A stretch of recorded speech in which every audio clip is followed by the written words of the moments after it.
Pada hari ini, kelompok kami akan memenuhi tugas komunikasi dan negosiasi, yaitu membuat video bagaimana cara berkomunikasi dan merespon pada suatu permasalahan. Saya Alia, Saya Zara. Saya Lala. Dan saya Adel.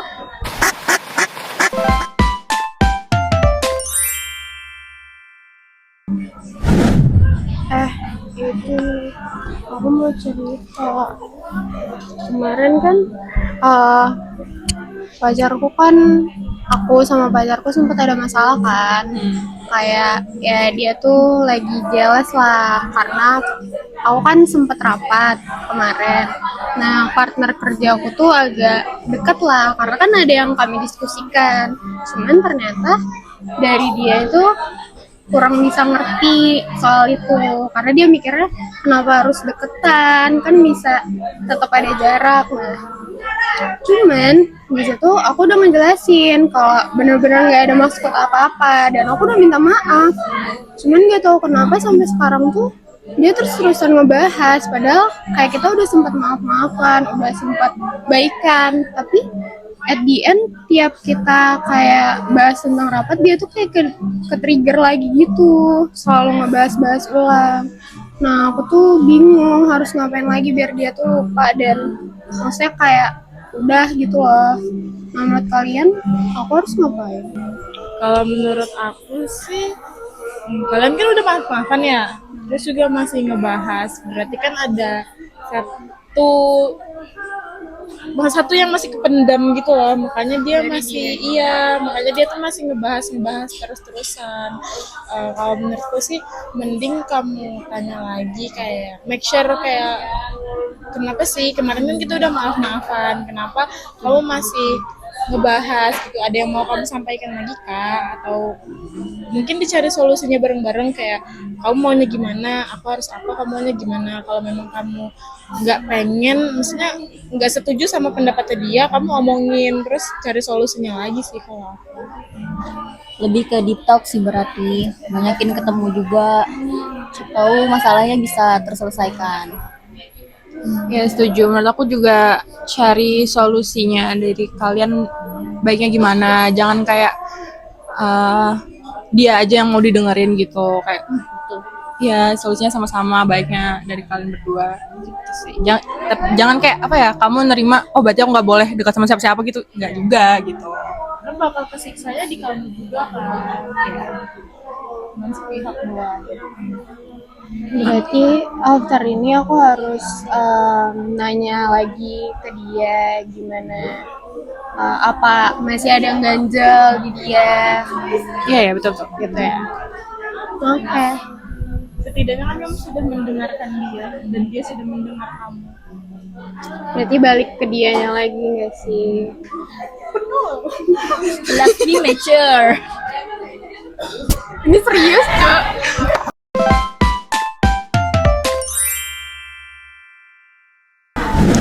Iya, aku mau cerita nih. Jadi kemarin tuh ada teman aku, dia tuh kayak curhat lah ke aku gini kan, kayak dia tuh dapet tawaran pekerjaan yang lumayan ternyata, tapi dia harus keluar kota, pindah, dan dia harus putus kuliah gitu karena kayak nggak bisa part time gitu loh kerjanya mungkin kan. Terus dianya sih excited ya, maksudnya kayak kerja nih akhirnya gitu kan, dan menghasilkan juga mungkin menurut dia. Kita nggak tahu juga mungkin ada finansialnya gimana, kenapa dia excited menerima tawaran itu. Nah kalau menurut aku 50-50 lah, maksudnya kayak pendidikan juga penting gitu kan. Kalau dia nggak lanjut, kalau misalnya dia tiba-tiba naujubam jalik gitu kan, udah nggak di pekerjaan itu lagi, otomatis ya dia bingung lah mau cari pekerjaan yang lumayan lagi gitu loh. Sementara pendidikan terakhir dia tuh SMA gitu kan, dia nggak nyelesain S1-nya gitu kuliahnya. Terus ya udah gitu, aku juga bingung kayak awalnya ngerespon dia gimana. Menurut kalian gimana?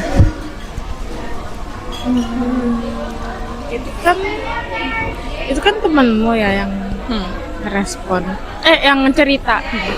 Kamu respon apa waktu Dia waktu cerita. itu. Iya, waktu dia cerita. Nah, awalnya aku dengerin sih, maksudnya kayak aku ngeliat dia cerita itu excited.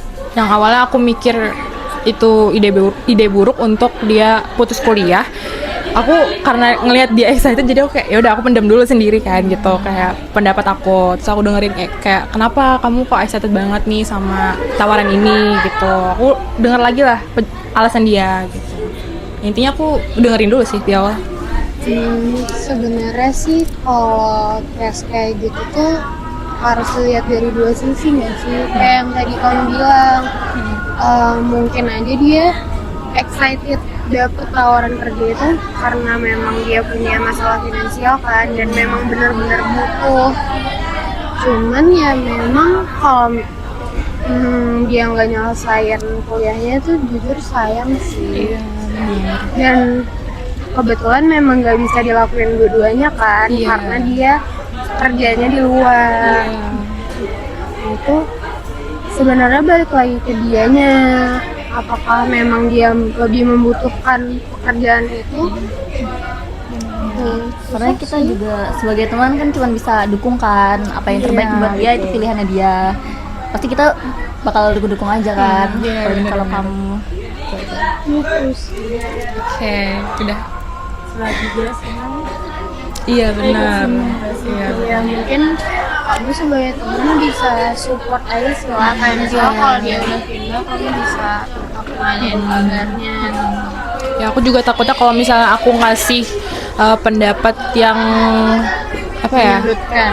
Iya kayak kenapa menurut aku itu ide buruk, aku takutnya dia jadi defensif, kayak dia takutnya kayak oh aku nggak didukung nih ternyata gitu. Itu sih. Udah bagus. Apapun keputusan dia pasti dia udah pikirin matang-matang gak sih, jadi apapun itu kayak udah dukung aja. Ya mungkin kita cuman bisa bilang udah pikirin matang-matang lah gitu, gimana resikonya di ke depan gitu nggak sih? Betul. Oke. Semangat Malala.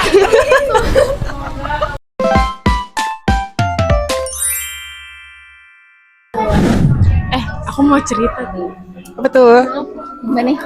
Kemarin aku ditelepon sama mantanku.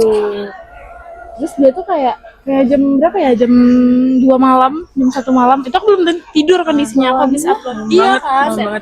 Upload SG gitu. Baru ditelepon tiba-tiba. Terus tuh dia kan aku udah putus sama dia sekitar 1 minggu kan.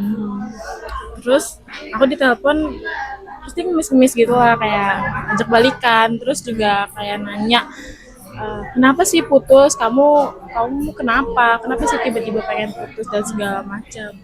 Padahal dari POV kan kayak dia ada salah, tapi aku memang gak ngomong. Terus dia juga bertanya-tanya kayak gitu loh, aku kayak sebelumnya tuh juga pernah tapi lewat chat, terus yang kemarin itu lewat telepon. Tapi bukannya kamu pernah jelasin ya masalahnya ke dia dari sebelum putus?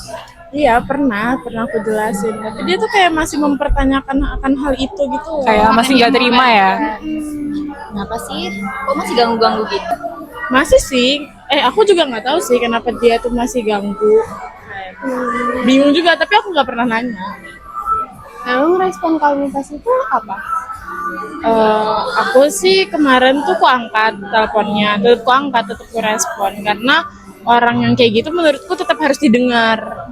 Aku nggak mau bikin orang itu tuh kayak bertanya-tanya, ngerasa bersalah, terus juga ngegantung lah pokoknya, kayak tanpa kejelasan. Kan ada kan tipikal orang yang mikir kenapa dia putusin aku, terus aku nggak ngerespon, dia kayak apa karena ini ya, kayak ngejawab asumsi sendiri. ngejawab jawabannya tuh di pikirannya sendiri. Aku tuh nggak mau, jadi tetap aku dengerin, aku angkat, tapi aku cuman diam, kayak dia nanya, terus aku paling cuman ngejawab yang kayak ya kamu tahu sendiri alasannya, kayak gitu lah, karena sebelumnya kan aku udah perjelasin kan yang di chat itu. Terus dia kayak masih mempertanyakan akan hal itu. Terus akhirnya kayak sekitar 1 jaman kita teleponan dan ngedengerin dia bertanya-tanya gitu.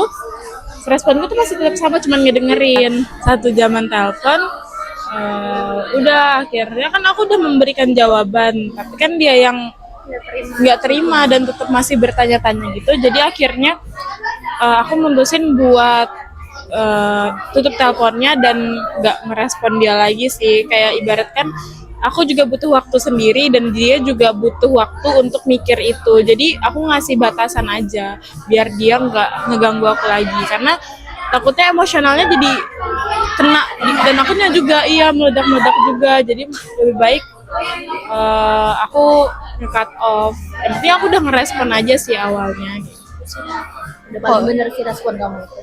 Kalau menurut aku ya, orang yang kayak gitu tuh kayak sebenarnya dia udah tahu alasannya, cuman dia tuh kayak ada masih ngerasa nggak terima sama alasan yang kamu kasih, makanya dia masih nelfon. Bener kan kayak gitu.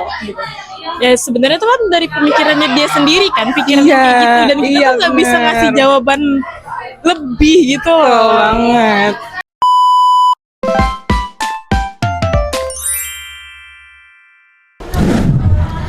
Kemarin kan aku ketemuan tuh sama teman aku lah, ada Dara pasti kenal. Terus dia kayak cerita, panjang deh cerita kita. Siapa tuh? Ada. Kenal kak? Iya, teman SMA kita, teman dekat, tapi cuma berdua tuh waktu itu. Terus dia cerita, ternyata dia tuh sengaja ajakin aku buat ketemuan, karena katanya dia pengen cerita banyak hal deh. Terus kayak kita di situ update kehidupan aja. Terus ada di satu momen dia tuh kayak ceritain masalah terberatnya deh kayaknya. Nah, itu kayak masalah keluarganya ternyata. Cuman selama dia cerita tuh aku kayak gak ngasih respon yang banyak banget, bahkan aku kayak kebanyakan cuma ngedengerin gitu. Menurut kalian itu bener nggak ya? Karena aku takut aja kayak mungkin dia bakal mikir kenapa Adel diem aja ya, apa Adel nggak nyaman apa gimana gitu. Karena kalau misalnya menurutku ini kayak semua permasalahan orang tuh nggak harus kita kasih respon terus kan, karena apalagi permasalahan keluarga yang bisa bilang berat lah. Aku takut kayak tiba-tiba aku ngejudge dia atau membuat dia lebih kepikiran. Takut salah ngomong ya. Karena menurutku ini berat banget permasalahan dia. Menurut kalian gimana? Aku bener nggak atau aku salah responnya? Kalau aku jadi kamu sih, sejauh ini ya, aku kalau ngedengerin temanku cerita ya soal keluarga gitu-gitu tuh, aku juga bakal ngedengerin aja dulu, karena kan mungkin gini ya, secara aku juga nggak relate sama permasalahan itu, jadi aku ngerasa jatuhnya ngehakimin kalau terlalu jauh ngerespon. Terus juga ditambahkan yang menurut aku bener belum tentu apa ya dia bisa nerima gitu loh. Jadi ya udah, menurut aku bener aja sih, dengerin aja dulu. Setuju sih aku sama Saiki. Ngedengarkan aja tuh udah cukup, kecuali kamu ngedengarkan yang kayak mukamu tuh kayak nggak suka atau buat cepet bosan atau gimana. Selagi kamu ngedengerin dari awal sampai akhir itu udah cukup aja sih. Palingan selain aku ngedengerin, kayak aku cuman nenangin dia sih, kayak meluk dia, dia betul. Dia benar aja ya. Iya. Tapi emang di akhir dia ada kayak nanyain kamu gitu kah? Enggak sih, dia malah kayak gimana ya, kayak merasa semua bebannya tuh hilang habis cerita sama aku. Jadi menurut aku nggak perlu ngasih respon yang gimana-gimana banget, karena dengan dia cerita aja dia jadi bisa gitu lah keluarin semua permasalahan. Udah lebih dari cukup lah. Kalian kalau ada masalah cerita-cerita ya. Jangan dipendam-pendam. Udah cerita Sekarang.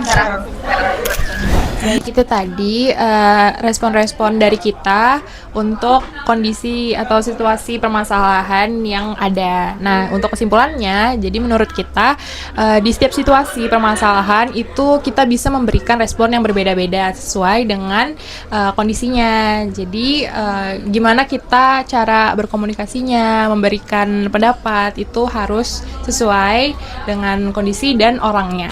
Seperti itu. Terima kasih.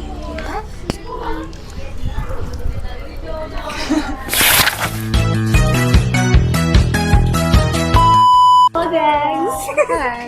kan ibunya Gen Z juga ya. Tai ini kamu. Ini tai, Cok. Atur sesawit mungkin. Nyawit nih orang. Nyawit ya. Lagi nyawit. Nyawit banget. Oke. Sawit. Lain. Wow. Harus gitu kan. Nah, itu respon. Coba iya, respon itu. teman-teman.